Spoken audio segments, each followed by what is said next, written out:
So we're not talking about personalities. We're talking about institutions, the judiciary, parliament raising issues with Shah. We're talking about the church raising issues. When Duale came to Kakamega, there's an 100-year-old hospital called St. Mary's Mumias. It never failed during the colonial times, or Jomo Kenyatta times, or Moi, or Kibaki, or Ruto's time, or Uhuru's time. It failed when Shah came to town, a 100-year hospital. So we want to say, let this matter be addressed with the urgency it deserves and the importance it deserves. And we're not just talking about Shah. Bwana Duale, we know that even in mathematics, your name was mentioned. And in every system, whether it is Shah, where we are talking about 104 billion, mathematics, and you and Gulie have been mentioned. When we are demanding that this system the contract be terminated, we know your hand is there too. So don't just focus on Shah. We also know the wider role you have played as William Ruto's friend. Talk about integrity. How do you reduce a matter as important as a health matter to a family matter? You want to attack Honorable Gachagwa's family and his brother's estate, which is a matter that has been handled by our courts under the Succession Act. And the president goes on to also trivialize the matter and talk about the Wamalwa Kijana estate that is before the court under succession case number 25-6 that is ongoing. It has a ruling by Justice Muchelule. So what we are saying from Makueni here is that there are serious, vital matters of national importance that must be addressed, and we are not going to fall in the trap of falling into the insults of this president. The insults are meant to divert us, to distract our attention, and will not fall into that. There are serious issues that this government should be addressing. Here in Makueni, the lower eastern region of this country for a long time has been getting relief food. But we have a Vision 2030 project here, the Thwake Dam, that can transform this region of Ukambani into a new bread basket. I was privileged as Minister for Water right here at this hotel to meet the Ukambani leadership. We went and launched Thwake, and we progressed that project to almost 80% completion by the time Uhuru and I left office. Since William Ruto entered, he has not done anything to progress to completion this key Vision 2030 project. We have 4 years to go to Vision 2030 ending. So stop trivializing matters, reducing these things into insults, focus on the real issues that will transform this county and this country and address the concerns that we have raised. Otherwise, Kenyans have decided, Bwana Ruto, you are going to be a one-term president. And it's not a bad thing. We want you to know that there are presidents who have left presidency and lived comfortably. Daniel Toroitich Arap Moi left presidency and he lived in this country. Mwai Kibaki left presidency and lived in this country. Uhuru Kenyatta is enjoying his golf after leaving office. It's not a matter of life and death for you to think sending you home one term will be the end of the world. It will not. Come 10th of August 2027, we are sending you home. Not because we hate you, but because of your failed policies in health, failed policies in education, the runaway corruption, the overtaxation of Kenyans. We have said, like other Kenyans, William Ruto, you'll be a one-term president. Thank you. Wonderful. Well, JB has just come in. He was enjoying his hometown. Thank you. Let me join my colleagues in thanking our hosts, led by Governor Mutula Kalonjo Jr. and His Excellency Kalonjo Musyoka. I will be brief in echoing the sentiments, the concerns raised by my colleagues. Just to point out one thing, that we are not asking for anything that is unusual. Just asking for transparency. What His Excellency Rigathi Gachagua raised with regard to Shah, as many Kenyans will recall, is a matter that I raised from the beginning when William Ruto and his former CS Nakumicha came up with a plot when they were crafting the laws that anchor this Shah nonsense. It is true that a lot is opaque. And as many Kenyans who know, those in the sector, health sector, have raised the issue that when it started, purportedly as a very robust system, they were even showing the list of institutions that were receiving payments. The moment Kenyans and the Auditor General raised a flag about those very tiny things that were being paid for in Mandera, in Wajir, that never existed, suddenly that screen is no longer available to Kenyans.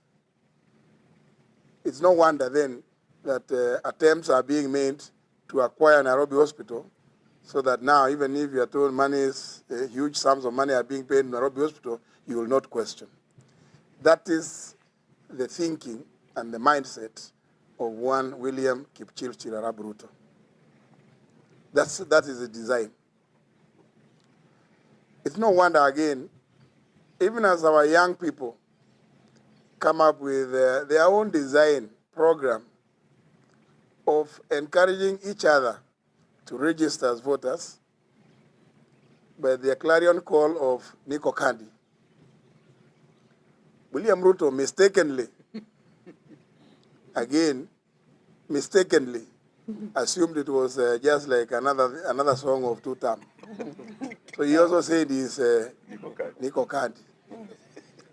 Only to be reminded by the young people that actually his, and I like to thank my brother Rigathi Gachagua, told him he's a red one. So suddenly he has coiled, amerudisha mkia kwa miguu, because he realized that he was jumping on the wrong bandwagon. Ile Kandi, for him, is a red one, which means 10th of August, back to Sugoi. But there are many reasons. We've said as the alternative government, which is what we are supposed to be, to point out what government is not doing or what it is doing wrongly.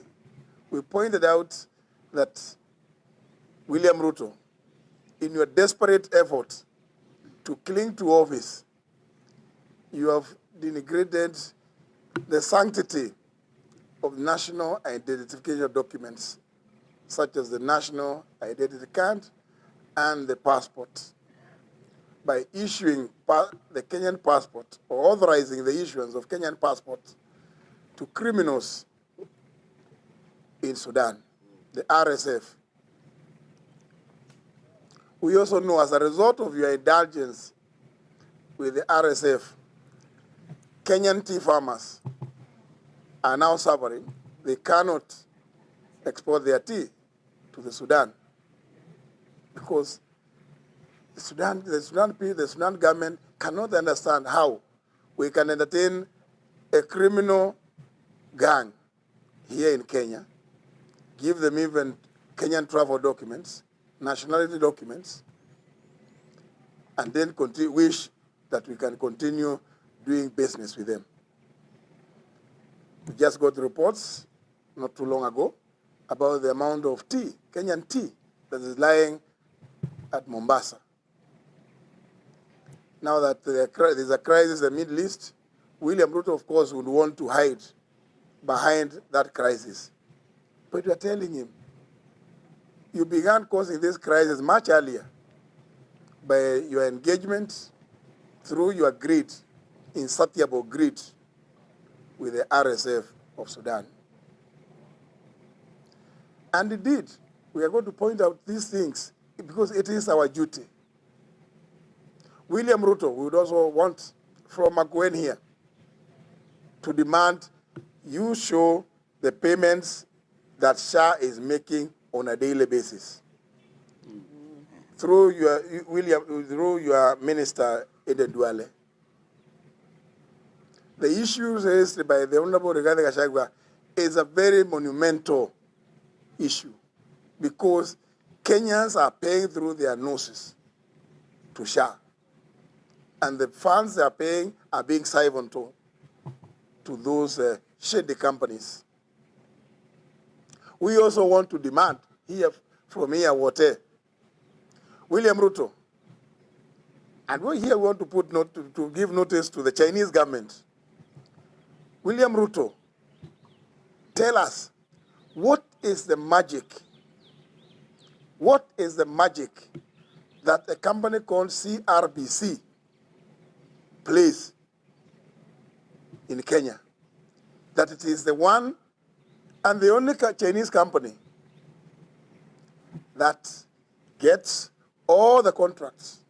Talanta Stadium, Bomas of Kenya, Rironi Mau Summit, the NSF structure that is being done opposite the GPO, the Railway City, which even cost, as His Excellency Rigathi Gachagua pointed out, the other company which had gotten lower to be deported and procedurally in the middle of the night. So William Ruto, we know what you are doing with CRBC. And we want to put on notice the Chinese government that this team is very serious. We will revisit because we cannot sit when Kenyans are being milked to death by William Ruto through this Chinese company. I really wish to thank the people of Makueni and the people of Lower Eastern for giving us such a rousing welcome since yesterday. Thank you. God bless. No, JB, these people are not Lower Eastern anymore. They are Mount Kenya South. We have had those very heavy things. We must give the apologies of our two friends, the Honorable Mother Karua, who actually she's been traveling quite a lot in Kampala, and she is part of all this effort, and our brother Fred Matiang'i, who was with us yesterday. The late member for Kalau was actually a Jubilee member, and I think he is trying to do something about the families. Kwa hivyo, just additionally, Vision 2030 project, Thwake Dam. The other Vision 2030 project is the High Grand Falls Dam. And Ruto is killing it. Actually, he's managed to kill that one. I think it's in Mheshimiwa Nzengu's constituency, the border between Tana River, Tharaka Nithi County and Kitui counties. So if there are any questions, we recognize our friends here, Ben Momanyi, all the way from Nyamira.